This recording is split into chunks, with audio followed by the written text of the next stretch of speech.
Hello friends, இன்றைக்கி நம்ம Ricky ஸ்டான்னிக்கி அப்படிங்கிற ஒரு படத்தோட ரிவ்யூ தான் பார்க்க போகிறோம். இந்த மூவி கொஞ்ச நாளைக்கு முன்னாடி தான் தமிழ் டப்பிங்கில் வந்தது. ஒரு 2 நாளைக்கு முன்னாடி தமிழ் டப்பிங்கில் வந்திருந்தது. பட் இந்த படத்தை நான் அப்பயே பார்க்கணும்னு சொல்லி தான் நினச்சேன். பட் என்னால் அந்த சமயம் பார்க்க முடியல. பிகாஸ் ஆல்ரெடி நான் சொல்லியிருப்பேன், எனக்கு சில ஒர்க் பார்த்திங்கன்னா இருந்தது. ஸோ அந்த ஒர்க்கெலாம் முடிச்சுட்டு தான் நான் இப்போதைக்கு படங்கள் பார்க்க ஆரம்பித்தேன். ஸோ அந்த வகையில் நான் ஆல்ரெடி பார்த்திங்கன்னா நம்ம மில்லி பாபி ப்ரோ நடித்த டேம்செல் மூவி ரிவ்யூ போட்டிருப்பேன். ஸோ இப்போதைக்கு இந்த மூவியும் நான் ரிவ்யூ பண்ணி போட்டுடுறேன். ஸோ ஓவராக பேசாமல் இப்போ நம்ம ரிவ்யூக்குள்ளே போயிடலாம். ஸோ படத்தோட ஸ்டோரி என்னன்னு கேட்டிங்கன்னா, நம்ம ஹீரோ சின்ன வயசில் பசங்களோட போய் ஒரு வீட்டுக்கு தீ வச்சிடுறாரு.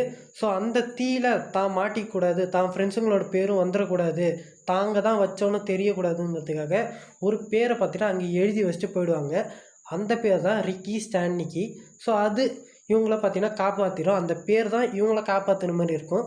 ஸோ இந்த பேரை அவங்க பார்த்திங்கன்னா ஃப்யூச்சர் வரைக்கும் வளர்ந்ததுக்கப்புறமும் யூஸ் பண்ணுவாங்க. நிறைய பொய் சொல்கிறதுக்கு அந்த பேரை யூஸ் பண்ணி அப்படி ஒருத்தன் உயிரோடு இருக்கிறான்னு சொல்லி தான் மனைவிங்களையும் ஏமாற்றி சரக்கு அடிக்கிறதுக்காக வெளிநாட்டுக்கெல்லாம் பார்த்திங்கன்னா போவாங்க. அங்கே தான் ஜான்சினாவை மீட் பண்ணுவாங்க. ஸோ ஜான்சினாவும் மீட் பண்ணதும் அவர்கிட்ட பார்த்திங்கன்னா ஒரு கார்டு வாங்குவாங்க. அவர் பார்த்திங்கன்னா எப்படி சொல்கிறது, வேலை இல்லாத மாதிரி, ஸோ கிடைக்கிற வேலையை மட்டும் பர்ஃபார்மன்ஸ் பண்ணிக்கிட்டு அப்படி இருக்கிற ஒரு ஆளாக இருப்பார். ஸோ அவர்கிட்ட இவங்க கார்டை வாங்கினதும் மறுநாள் ரிக்கி ஸ்டான்னிக்கி அவங்களோட அந்த ஃப்ரெண்ட்ஸ், ஃபேக்கான ஃப்ரெண்டு, உண்மையாகவே இல்லாத ஒருத்தனை கூப்பிட்றாங்க. ஸோ அந்த ஃப்ரெண்டாக நடிக்கிறதுக்கு நம்ம ஜான்சினா பார்த்திங்கன்னா வராரு. ஸோ அவர் தான் ரிக்கி ஸ்டான்னிக்கி அப்படிங்கிறத ப்ரூவ் பண்ணுறதுக்காக வராரு.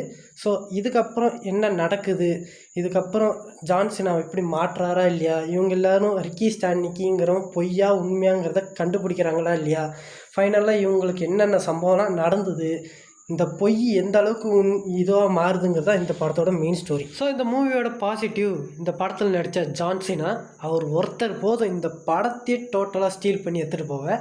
ஸோ இந்த படம் முடியும் போது கண்டிப்பாக அவங்க மனசில் ஒருத்தர் தான் நிற்பார்.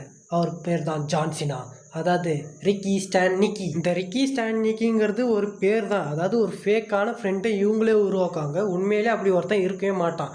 பட் அந்த பேரை ஜான்சினாவுக்கு வச்சதுக்கப்புறம் ஜான்சினா பண்ணுற வேலையெல்லாம் இருக்கே, ஐயோ, அந்த கேரக்டராகவே அவர் கிட்டத்தட்ட வாழ்ந்துட்டார் அந்த படம் முழுக்கவே. நான் தான் ரிக்கி ஸ்டான்னிக்கி அப்படிங்கிற மாதிரி. அவரை தாண்டி இந்த படத்தில் நடித்த எல்லாரும் ரொம்ப நல்லா பர்ஃபார்மன்ஸ் பண்ணியிருக்கிறாங்க. பட் எல்லாரை விட ஜான்சினா பார்த்திங்கன்னா ஒரு மடங்கு மேலேயே சொல்லலாம். அதை தாண்டி படத்தோட தமிழ் டப்பிங் ரொம்ப நல்லா இருந்தது. ஸோ ஒரு சில இடங்களில் ஹியூமராக பார்த்திங்கன்னா சில விஷயங்கள் இந்த படத்தில் இருக்கும். அதை தாண்டி நிறைய டபுள் மீனிங்கும் இருக்கும் தான். ஸோ சில விஷயங்கள் கொஞ்சம் ஸ்ட்ரெயிட் ஃபார்வர்டாகவே சொல்லிடுவாங்க. ஸோ இந்த படத்தை ஃபேமிலியோடு நீங்கள் பார்க்க தேவையில்லை. ஸோ இதை தனியாகவே பார்த்துக்கோங்க. பிகாஸ் சில எலிமெண்ட்ஸ் அப்படி தான் இருக்கும். ஸோ அந்த மாதிரி எலிமெண்ட்டுன்னு இல்லை. ஸோ டைலாக் வைஸாக சில எலிமெண்ட்ஸ் அந்த மாதிரி காட்டுவாங்க. சில டபுள் மீனிங் கொஞ்சம் எக்ஸ்ட்ரீமாக தான் இருக்கும் இந்த படம் முழுக்க. ஸோ அதனால் ஸ்ட்ரிக்ட்லி தனியாக பாருங்கள். ஸோ படத்தோட நெகட்டிவ் என்னன்னு கேட்டிங்கன்னா, பெருசாக எனக்கு இன்னும் நெகட்டிவ்னு இந்த படத்தில் எதுவும் தோணலை. மேபி இந்த படம் ஃபேமிலியோடு பார்க்க முடியாது. நிறைய பேட் வேர்ட்ஸ், நிறைய செக்ஷுவல் அந்த மாதிரி சீக்வன்ஸ் காட்ட மாட்டாங்க. பட்டு நீங்கள் பார்க்கும்போது அதை புரிஞ்சுப்பீங்க அது என்னன்ட்டு. இதை தாண்டி படம் கொஞ்சம் ஸ்லோவாக பார்த்திங்கன்னா போகும், அது பார்க்குறவங்கள பொறுத்து. ஸோ சில இடங்களில் கொஞ்சம் படம் ஸ்லோவாக போகிற மாதிரி தெரியும், அதனால சொல்கிறேன். பட் இது எல்லாமே படத்தோட ஒரு மேஜரான இது தான். ஸோ மேஜரான அந்த நெகட்டிவ் தான். ஸோ ஓவராலாகவே பார்த்திங்கன்னா படம் நல்லா தான் இருந்தது.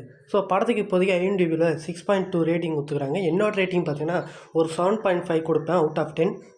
எனக்கு பேசிக்கலாக பார்த்திங்கன்னா படம் ரொம்ப பிடிச்சிருந்தது. ஸோ எனக்கு என்டர்டெய்னிங்காக இருந்ததுனால இந்த படம் எனக்கு ரொம்ப ஃபேவரட்டாக இருந்துச்சு.